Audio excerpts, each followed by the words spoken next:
अस्सलाम वालेकुम एवरीवन, कैसे आप सब लोग। उम्मीद है आप सब लोग बिल्कुल ठीक होंगे। तो यहाँ पर मैंने फिर से आज निकाले थे कपड़े और ये से सेल करने के, क्योंकि इतने हैवी ड्रेसेस अब बहन की शादी के लिए बनवा रही हूँ, तो ये सोचा सेल कर दूँ। तो हाँ, ठठा जाने का है ईद में, तो ईद के बाद, तो मतलब ईद के बाद जाने का है, तो ये लेकर जाऊँगी मैं।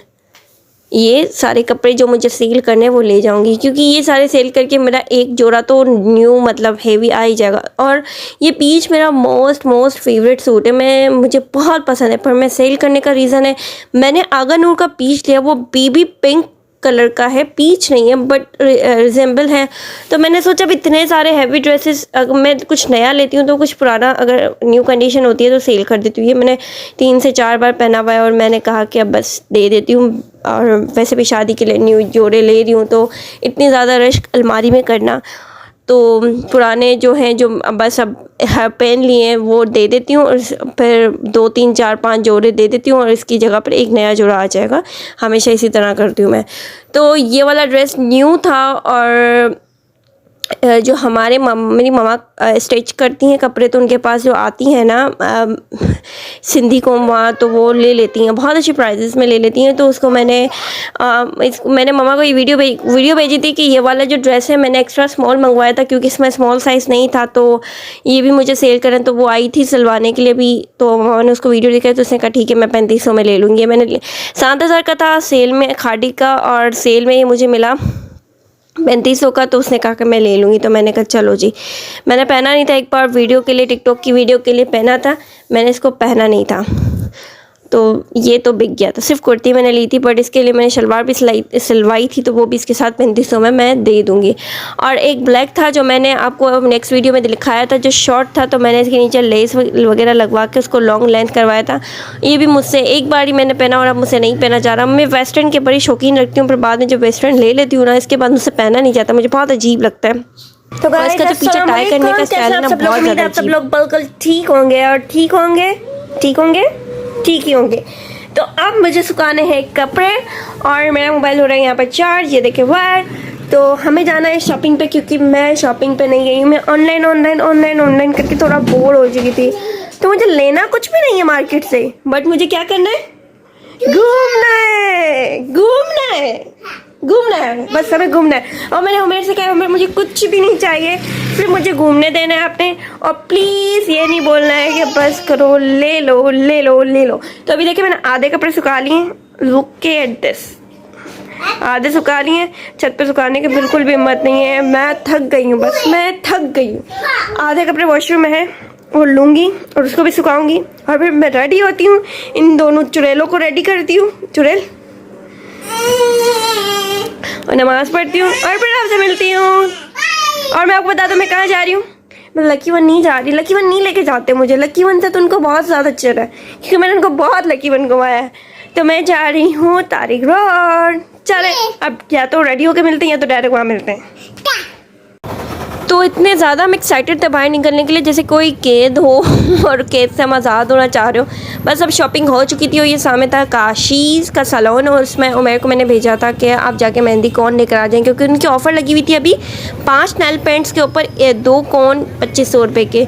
तो मैं नेल पेंट यूज़ नहीं करती, तो मुझे सिर्फ इनका कोन चाहिए था, क्योंकि मुझे मेहंदी का बड़ा शौक है लगाने का। तो मैंने कहा अच्छा सा कोन होगा, क्योंकि बाज़ार से लेते हैं ना, उसमें बहुत ज़्यादा कचरा होता है शुरू में, तो वो निकलने में बहुत मसला करता है, कुछ अच्छे भी आ जाते हैं कुछ बुरे भी आते हैं। मैंने कहा ये तो अच्छा ही होगा, क्योंकि इनकी मेहंदी सिग्नेचर मेहंदी है। फिर यहाँ पर हम कुछ खाने के लिए बैठ गए थे, और काशीज़ के सामने वाले रोड पे ये स्टॉल खुला है न्यू, और बहुत अच्छा, बहुत यमीज़ खाना था इनका। रोल्स हमने खाए थे, बड़े अच्छे थे। ये काशी का सैलून मैं आपको दिखा रही हूँ।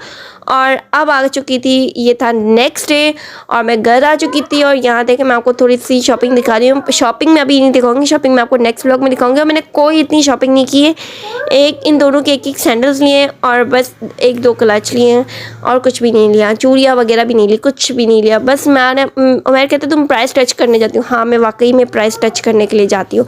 ये देखें पोटली, क्योंकि मैंने सारे कपड़े ब्रांड के पहनती हूँ, तो मैंने ब्रांड के कपड़े मंगवा लिए थे सारे के सारे, अब वो आने वाले हैं। हैं। तो ये मैंने पोटली ली थी छोटी सी, मुझे बड़ी अच्छी लगी थी। आपने कमेंट सेक्शन में बतानी इसकी प्राइस क्या है। अच्छा ये देखें काशीज़ की मेहंदी और इसकी पैकेजिंग, इस सब कोई 10 आउट ऑफ 10 इनकी इसी चीज़ की आई थिंक ये प्राइस है। बाकी ये कौन मुझे तो बिल्कुल भी अच्छा नहीं लगा। इससे अच्छा तो मार्केट का मीना बाज़ार का कौन बहुत अच्छा है। अच्छा लास्ट टाइम मुझे तजर्बा करने का बड़ा शौक़ है, तो लास्ट टाइम मैंने लिया था सैयद गनी का, वो भी बकवास था और ये भी बकवास है। कि बकवास से मुराद लाल लाल कलर यार, इन लगाने के साथ ही कलर लाल लाल आना शुरू हो जाता है, मतलब सूखता नहीं और कलर आना शुरू हो जाता है लाल लाल। मतलब कहीं भी गिर रहा है वो रेड, मेरे पाँव पे गिर गया तो वहाँ लाल लाल कलर। तो मैंने ट्राई करने के लिए खोला कि मैं ट्राई तो करूँ, बट ये जैसे ही मैंने अभी आज सुबह नहाया किया तो ये लाइट होते होते होते बहुत ज़्यादा लाइट हो गया। मेरा ने नहाया नहीं, मेरा का देखे कितना डार्क है और मेरा लाइट हो चुका है। तो और कितना अच्छा, इतना अच्छा नहीं है कौन जितना मैंने सोचा हुआ था। इतना अगर आपको अपने पैसे वेस्ट करें। अच्छा कौन की प्राइस 250 रुपीज़ है with this type of packaging वगैरह, तो 250 का कौन है।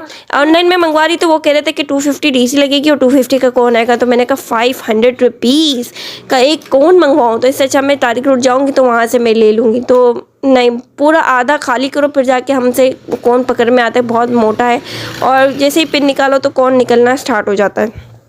तो अगर आपको अपने पैसे वेस्ट करने हैं तो आप कर सकते हैं। बाकी मेरी तरफ से कोई रिकमेंडेड नहीं है। अगर आपको इमरजेंसी कौन चाहिए तो मार्केट में बहुत ज़्यादा इमरजेंसी कौन पड़े हुए हैं, 50 रुपये 80 रुपये के मिल रहे हैं। आप 100 रुपये के भी हो गए होंगे, बट इतने के ही होंगे, इससे ज़्यादा महंगे नहीं होंगे।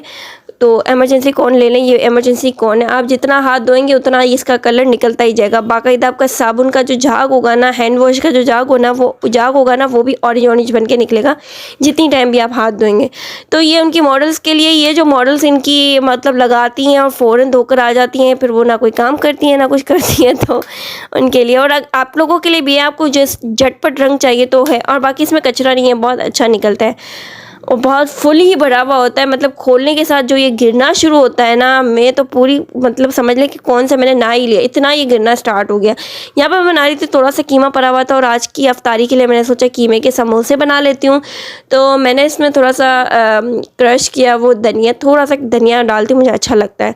थोड़ा सा धनिया क्रश किया और कीमा, और बस मैं ये हरी प्याज वगैरह कटिंग कर रही थी, तो थोड़ी रख दी थी, कटिंग नहीं की थी तो वो कटिंग करी थी। मैंने कहा कि अब जो एंड सारा कुछ एंड नहीं बचा है तो अब सब कुछ फाइनल करें, क्योंकि अब रमज़ान भी जाने वाली है और बड़ा अफसोस होता है रमज़ान जाती है। क्योंकि एक रूटीन मैंने आपको पहले ही बताया कि मुझे बड़ा रोना आता है। अलविदा तो मैं सुन ही नहीं सकती हूँ, क्योंकि मुझे अलविदा मैं सुनती हूँ तो ऐसा लगता है कि मैं किसी को अपने घर से रुखसत कर रही हूँ। आई फील, मुझे बहुत ज़्यादा फील होता है मुझे।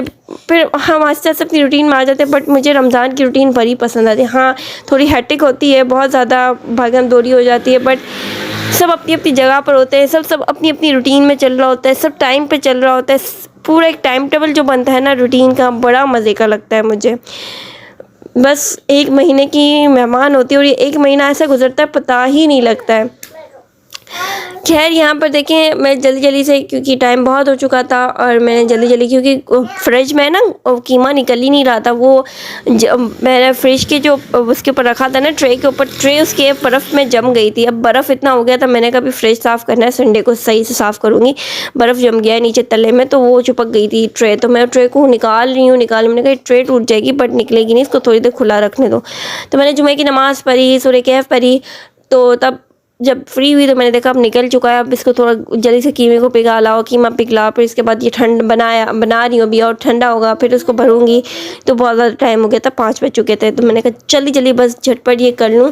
थोड़े बहुत बनाने थे, कुछ दस्तर पे तो रखना था ना अफ्तारी के लिए, ऐसे खाली तो मज़ा नहीं आता है। तो माशाल्लाह से रमज़ान में दस्तक खुद ही भर जाता है, भले आप कुछ करो कि नहीं करो, खुद ही भर जाता है। मेरा तो ऐसे ही हुआ है, जिस दिन मैंने कुछ नहीं बनाया ना, उस दिन कहीं ना कहीं पड़ोस से, यहाँ से, मेरी सास के घर से, कहीं से कुछ ना कुछ आ ही जाता था और दस्तर भर ही जाता था, या उमैर ले आते थे तो माशाल्लाह दस्तर भर ही जाता था। कभी ऐसा नहीं हुआ कि मैंने पकौड़े बनाए और मेरे दस्तर पे कोई और चीज़ ना आई हो। पता नहीं कैसे होता है, बट हो जाता है। और अब मैं जल्दी से समोसे भर रही थी, और समोसे भरना आपको पता है मुझे नहीं आते, मुझे बड़ी मेहनत लगती है। भरना कोई इतनी टेक्निक नहीं है, उनके जो सुराख खुले रह जाते हैं ना, होल्स, मुझे वो खुले नहीं रखने थे, क्योंकि वो खुले रहते उसके अंदर तेल चला जाता तो सारे समोसों की हो जाती है बर्बादी। जितने भी अच्छे बनाए हुए होते हैं सारा तेल अंदर चला जाता है, बहुत ऑयली से लगते हैं। तो इसलिए मैं कहती हूँ भले शेप मेरी ख़राब हो जाए, पर कहीं से भी इसके होल्स ना रहें जहाँ से वो तेल तेल जो है, ऑयल जो है एंटर हो। तो बहुत फास्ट हाथ चला रही थी और ये काम कर रही थी। इसके बाद मैं पहले क्या करती हूँ, आम दिनों में मेरी रूटीन है कि मैं पहले घर का काम सारा कर लेती हूँ। A to Z घर साफ़ सुथरा होता है ना, फिर मैं किचन में आती हूँ, क्योंकि मुझे अच्छा नहीं लगता कि मेरे पाँव में कुछ चिपक रहा है, मेरे पाँव में बीच में कुछ आ रहा है। तो मैं घर साफ़ सुथरा सारा करके, और मेरे जो पड़ोस में जितने भी लोग रहते हैं ना, मैं पहले वहाँ रहती थी, मेरी कज़न, उसकी भी ये रूटीन होती थी। वो कहती थी पहले मैं खाना चढ़ा देती हूँ, फिर मैं सफाई करती हूँ। और मेरी ये रूटीन है कि पहले मैं सफाई कर लेती हूँ, पूरा चमका देती हूँ, फिर मैं किचन में घुसती हूँ, भले कितनी भी देर हो जाए, फिर मैं किचन में घुसती हूँ। मुझे पता है, मैं सफाई करते करते सोचा हुआ होता है कि मुझे ये बनाना है और इतना टाइम ये चीज़ लेगी, और तो मैं सफ़र उस टाइम पे कर लेती हूँ और जल्दी से खाना बन जाता है। काम करने में देर नहीं लगती, खाना बनाने में भी देर नहीं लगती, खाना सोचने में मैं कहती हूँ हर औरत की एक यही है कि खाना सोचना, ये क्या बनाना है, ये बहुत डिफ़िकल्ट होता है। अगर कोई बताने वाला हो ना कि आज ये बनाना है तो ठीक है, अब जिससे भी पूछो तुम्हें जो बनाना हो बना लो, तुम्हें जो बनाना हो बनाओ। इतना पसंद को सब, एक ही बंदा है मेरे घर में, तो उसकी पसंद को मद्देनज़र रखते हुए बनाना पड़ता है। आप बताएं आप लोगों की रमज़ान कैसी गुजरी, और ये बताएं कि आप लोगों ने ईद की शॉपिंग कर ली कि नहीं। ईद की एक्साइटमेंट है, वैसे ईद की मुझे कोई इतनी ख़ास एक्साइटमेंट नहीं होती, तो मैं हमेशा करती हूँ शॉपिंग, क्योंकि उमेर का बड़ा प्रेशर होता है कि बच्चे तो पहनेंगे ना, बच्चे तो पहनेंगे ना। हाँ, बच्चों की तो ईद होती है, बट यार अब ईदों में वो मज़े नहीं है जो हमारी बचपन की ईदों में मज़े होते थे। वो सुबह सुबह उठ के दादी के पास जाना, और दादी का नाम लेती हूँ ना, मुझे बड़ी याद आती है अपनी दादी की। मैं बड़ा ही मिस करती हूँ अपनी दादी को, बहुत मिस करती हूँ। तो वो सुबह सुबह उठ के दादी के पास रेडी भी नहीं, दादी आवाज़ देती उठ जा, क्योंकि चांदाद के अबू जगह पे होते थे, दुकान पे होते थे शुरू से। अब दुकान का ही काम है मेरे अबू का अपना, तो पहले कपड़ों का काम था, तो सुबह तक मतलब दुकान पे होते थे। फिर फजर के बाद वो घर आते थे। मम्मा सिलाइयों में लगी हुई होती थी, क्योंकि हमारे घर में शुरू से ही दादी से सिलाइयों का है कि सिलाइयाँ, तो वो दादी फिर दादी ने छोड़ी तो मम्मा, तो इतने कपड़े होते थे, मम्मा सिलाइयों पे लगी हुई थी, तो हमारे ही एंड में कपड़े रह जाते थे और मम्मा कपड़े हमारे सी रही होती थी और हम साथ साथ इस्त्री कर रहे होते थे। तो बड़ा वो मज़े का माहौल हो रहा होता था। एक तरफ मेहंदी लगाने, जब मैं थोड़ी बड़ी हुई तो मेरे पास मेहंदी लगाने के लिए लोग आते थे, मैं मेहंदी लगा रही होती थी, और हमारे घर में जो भी आता कहता था तुम्हारे घर में, लोगों के घर में पता चलता है कि आज चांद रात है, ईद की खुशी फील होती है। बाकी दादी के जाने के बाद से सब कुछ ख़त्म हो गया, मतलब वो इतना वो नहीं होता है जितना पहले होता था चीज़ों में कि सॉरी। तो कब ऐसे दिनों में ना बड़ों की बड़ी याद आती है। तो बस टॉपिक को ख़त्म करते हैं। अब मैं एकदम से स्पीड मैंने पकड़ी और यहाँ पर मेरा ब्रेक लग गया, और अब ये ब्रेक लगा है ना, मुझे पता है मैं कभी भी अपने इमोशंस किसी के सामने शो नहीं करती हूँ। मैं बहुत स्ट्रॉन्ग अपने आप को दिखाती हूँ कि मैं बहुत स्ट्रॉन्ग हूँ। सबके यही कहते हैं तुम बहुत तेज़ हो। मैं कभी नहीं दिखाती कि मुझे क्या फ़ील होता है। मैंने कभी भी आज तक किसी को शो नहीं करवाया, भले जितना भी काम हो, जो भी हो, कुछ भी हो, मैं हमेशा ये फील करवाती हूँ कि आई एम वेरी स्ट्रॉन्ग। तो बस कुछ दिनों से दादी की बड़ी याद आ रही थी, और आती रहती है हर वक्त ऐसे दिनों में, और ऐसी टाइम में तो बड़ी याद आती है। मैंने यहाँ पर रेसिपी छोड़ दी है, मैं बना रही थी, मैंने वो समोसे बना लिए थे और अब कोफ्ते की तैयारी कर रही थी। और बस अब नहीं बोला जाएगा मुझसे, क्योंकि पुरानी बातें अगर याद आ जाती हैं ना, तो मैंने ये 3rd टाइम वॉइस ओवर किया है, बट आई डोंट थिंक कि मैं अगेन एंड अगेन इस वॉइस ओवर को कंटिन्यू कर पाऊँगी। But I am so sorry. मैं यहाँ पर मेरे वॉइस को मेरे व्लॉग को एंड करती हूँ। मिलते हैं नेक्स्ट व्लॉग में, तब तक के लिए अपना ख्याल रखिएगा, और पसंद आए तो प्लीज़ लाइक एंड सब्सक्राइब कर दीजिएगा। अल्लाह हाफ़िज़।